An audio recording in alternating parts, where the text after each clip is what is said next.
All right, well, let's try a couple more antiderivative examples right here. This time we've got functions that are not necessarily polynomials, other ones that we might recognize from our role of our trigonometric functions, like this one. We've got 2 times the sine of t dt, and we're asking, well, what function would have to have that as its derivative? Well, in this case, notice I've got a constant times a function, so I'm going to rewrite this one. I'm going to treat this as 2 times the antiderivative of the sine of t dt. And so we ask, well, what function is it that would have a derivative equal to sine of t?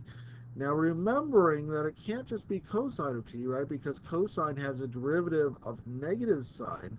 That means our antiderivative has to be the negative of the cosine of t.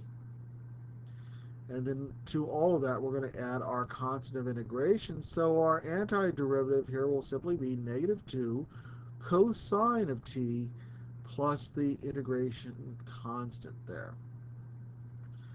Now, sometimes this looks a little bit worse, right? Well, cotangent of x over sine of x dx, what are we going to do with that?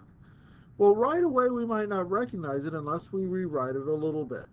And in this case, we might recognize it a little bit better as 1 over sine of x times cotangent of x, which is to say the cosecant of x times the cotangent of x. And now we think back into our derivative rules, and our derivative rules would tell us, well, this has to be the derivative of the negative of the cosecant of x, because cosecant of x would have a derivative negative cosecant of x cotangent of x. Watch those signs.